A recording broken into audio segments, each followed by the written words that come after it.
बिस्मिल्लाहिर्रहमानिर्रहीम। ख़ातिन हज़रात, अख्तर अब्बास का सलाम पहुँचे। इंसान की ज़िंदगी की 3-4 बड़ी कीमती मता जिनको हम मानते हैं। सेहत अच्छी मता है, दौलत आपके पास हो तो वो बहुत कीमती मता है, लेकिन जिन लोगों के पास मेरे रब ने औलाद जैसी नेमत दी हुई है वो शायद सबसे बड़ी कीमती मता होती है, और उसकी कीमत भी ज़्यादा होती है, उसकी कदर भी ज़्यादा होती है। और अगर वो ना हो तो एक जो महरूमी का एहसास है वो भी जान ले जाता है।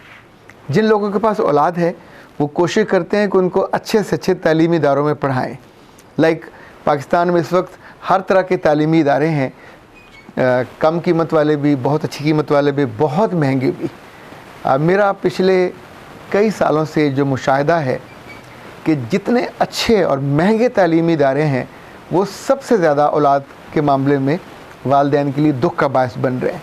यानी ये वो इदारे हैं जहाँ 30,000 से लेके 1 लाख तक का फ़ीस जाती है, लेकिन वहाँ माहौल भी बहुत अच्छा है, बच्चे जाते खुश भी बड़े होते हैं, थोड़ा उनका एक जो स्टेटस का मसला है वो भी हल हो जाता है, लेकिन वो बच्चे माँ बाप के रहते नहीं हैं। क्या वजह है, इस पे ज़रूर गौर करना चाहिए। ये बच्चे अपने माँ बाप को डिसओन कर देते हैं, नंबर 1। ये बच्चे वैल्यू से दूर हो जाते हैं। ये बच्चे ज़िंदगी के मैदान में हर चैलेंज में, जहाँ चिल प्रोग्राम होता है दे आर टू गुड, लेकिन जहाँ भी उनको सीरियस चीज़ों को और चैलेंजेस को फेस करना पड़ता है वहाँ वो सबसे पीछे रह जाने वालों में। मेरे पास कुछ केसेस ऐसे आते रहे हैं कि मैंने सोचा उसमें से 2 तरह के हैं। आपको मैं एक मंज़र दिखाना चाहता हूँ ताकि जब मंज़र देखा हुआ हो तो फिर उस जैसी चीज़ों से सबक लेना और बचना आसान हो जाता है।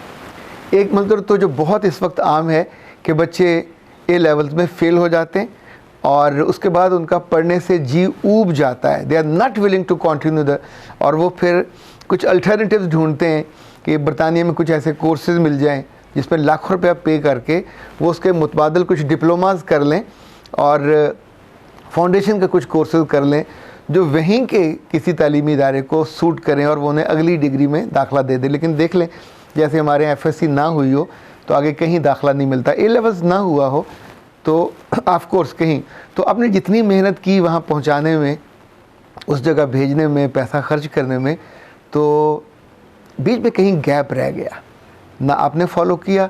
तालीमी इदारों का कंसर्न नहीं है, वो एक एक बच्चे पे तवज्जो नहीं दे सकते। हाँ, कहीं चिल प्रोग्राम कराना हो तो वो करवा देंगे, लेकिन बच्चों की करैक्टर साजी, ओरिएंटेशन, उनका फ्यूचर, ये सारा वो आम तौर पे अपनी first priority, even second priority भी नहीं होती है। जो दूसरा बड़ा इशू इन अच्छे तालीमी इदारों में बच्चों के साथ बार बार पेश आ रहा है वो ये है कि बच्चे 10वीं में A लेवल्स में, O लेवल्स में मोहब्बत करने लग जाते हैं। ये पोटेंशियल उन तालीमी इदारों में मौजूद होता है, और चूँकि इन बच्चों की ओरिएंटेशन के लिए वालिदैन के पास वक्त नहीं होता, जब मोहब्बत उनको हो जाती है तो फिर वालिदैन रोते हैं, फिर पीटते हैं, फिर शोर मचाते हैं। आज सिर्फ 3 चीज़ें मैं आपकी खिदमत में गुजारिश करूँगा कि ये काम मत करें। जो ही आपको पता चले कि आपका बेटा या आपकी बेटी अपनी हमउम्र किसी क्लास फेलो के साथ मोहब्बत में मुब्तला हो गया है तो बराह करम इसको स्पीकर लेके, माइक लेके अनाउंस मत करते फिरिए। ये एक उस उम्र का मेवा है जो लग गया है, अब इसको तोड़ने के लिए कुल्हाड़ियाँ नहीं चाहिए, इसको तोड़ने के लिए आपको वो जहाज़ों की बम्बार्डमेंट भी नहीं करनी। अपने मियाँ को मत बताइए। और बाज़ औरतों को जिनको बहुत चस्का होता है, लपका होता है कि पूरे ख़ानदान में बात घुमाने का, अपनी माँ से, अपनी बहन से, अपने भाइयों से, भाई जी तुसी समझाओ, बाजी तुसी समझाओ, तो अब आप अपने बेटी को या बेटे को डिसग्रेस कर रहे हैं। Don't do that. ये वक्त गुज़र जाएगा, लेकिन वो जो दुख आपने दिया होगा बच्चे के, उनके मामू के सामने, खाला के सामने, फूफो के सामने, बच्चे उस बात को नहीं भूलते। और इवन चूँकि ज़ाहिर है पूरे ख़ानदान में बात धूम जाती है।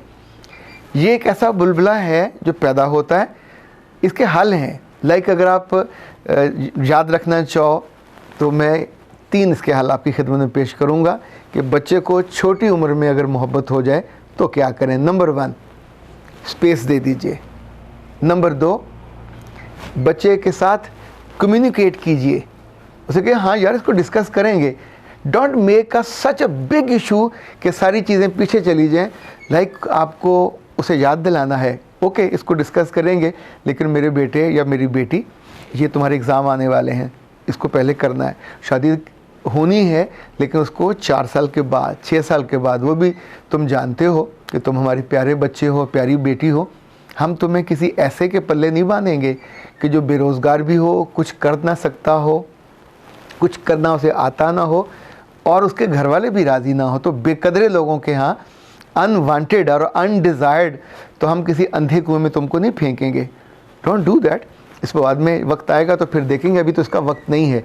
अभी तो वक्त जिस चीज़ का है, तालीमी इदारे में भेजा है, वहाँ की फ़ीसें दे रहे हैं, तो जिस काम को फोकस करना है उसको फोकस करो। अच्छा, जो ही आप उसको इतने बड़े हव्वे को नीचे ले आते हैं तो चीज़ें टेम डाउन हो जाती हैं। जब आप उसमें हवा भरते हो और शाउट करते हो और बार बार जिक्र करते हो और जासूसियाँ करनी शुरू करते हो तो आप मामले को बिगाड़ देते हो। नंबर 2, जिस काम को आपको करना चाहिए स्कूल में उसकी टीचर, और टीचरों में से वो देखें जो सबसे सेंसिबल हो, जो बिल्कुल चिल पिल प्रोग्राम हो, उससे डिस्कस ना कीजिएगा। जो उनकी सीरियस टीचर हो वो उनकी कोऑर्डिनेटर हो सकती है। इवन अगर आपके ताल्लुकात अच्छे हैं तो उनकी प्रिंसिपल भी हो सकती है। उन्हें सिंपल आपने अपना कंसर्न देना है कि आपके पास बेटा या बेटी हमारे हैं, तो प्लीज़ इसको मेक श्योर कीजिए कि उसकी तवज्जो पढ़ाई पे रहे।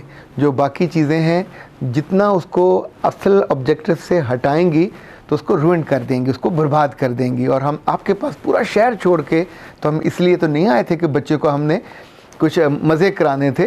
मज़े करने को पूरी दुनिया और बाकी है, पूरी उम्र बाकी है, अभी नहीं। तीसरी बात, जब भी बच्चा इस तरह के मैसेजेस में जाता है और राब्ते जाता है तो उसके पास काफ़ी वक्त होता है। तीसरा, उसके वक्त पे कब्ज़ा कीजिए। लाइक जो ही वापस आए खाना वाना खिलाइए, उसे फिर ट्यूशन पे भिजवा दीजिए, या अगर आपके घर ट्यूटर आता है तो उससे इंगेज कर दीजिए, कारी साहब इंगेज कर दीजिए। शाम तक उसका हशर नशर कर दीजिए। उसके पास इतनी असाइनमेंट हों, इतने टास्क हों जो उसे करते करते शाम हो जाए और उससे राब्ता करने का होश ना आए। सुबह चूँकि उसने अपने वक्त पे जाना ही जाना होता है, तो हम आम तौर पे बेवक्त की रागनी छेड़ देते हैं, जिससे बच्चे में या बच्ची में ज़िद पैदा होती है। और आप जानते हैं ज़िद तो किसी भी उम्र की हो तो ये बहुत ही ज़ालिम और कातिल होती है। तो अपने बच्चों को ज़िद में नहीं लेके जाना इन्हीं 3 चीज़ों के साथ। बाकी जैसे उम्र बढ़ती है, जैसे वक्त बढ़ता है, उस वक्त लगता है कि इतना बड़ा मसला हो गया, तो 10वीं में और 12वीं में बच्चे बच्चियाँ भाग के शादियाँ नहीं कर सकते। ना आप इजाज़त देंगे ना उनके घर वाले इजाज़त देंगे, दोनों अफोर्ड भी नहीं कर सकते। सो उसको इतना बड़ा मसला मत बना लीजिए कि लगे कि इंडिया और पाकिस्तान की कुछ जंग होने वाली है। नहीं हो, वो भी नहीं हुई, ये भी नहीं होगी। एहतियात और सब्र, ये 2 बहुत ज़रूरी चीज़ें हैं। पर तीसरी चीज़ एक और बहुत उम्दा और शानदार टूल है, वो हमारा रब है, जिसको हम आमतौर पे भूले रहते हैं। जब आपके बच्चों को स्कूल भेजा करें, अपनी बच्चियों को ख़ास तौर पे, तो उसके हवाले किया करें, उसे पढ़ के कुछ फूंका करें, उसकी इज़्ज़त, उसकी आबरू, उसकी मान मर्यादा सब अल्लाह के हवाले किया करें। तो फिर आम तौर पे ये दुख नहीं सहना पड़ता। और जब कभी मुब्तला हो जाए तो फिर भी सबसे ज़्यादा उसी से मदद मांगा करें ताकि आपको वो हेल्प आउट करे और इस मुश्किल से निकाल दे। अख्तर अब्बास को इजाज़त दीजिए। अस्सलाम वालेकुम व रहमतुल्लाह।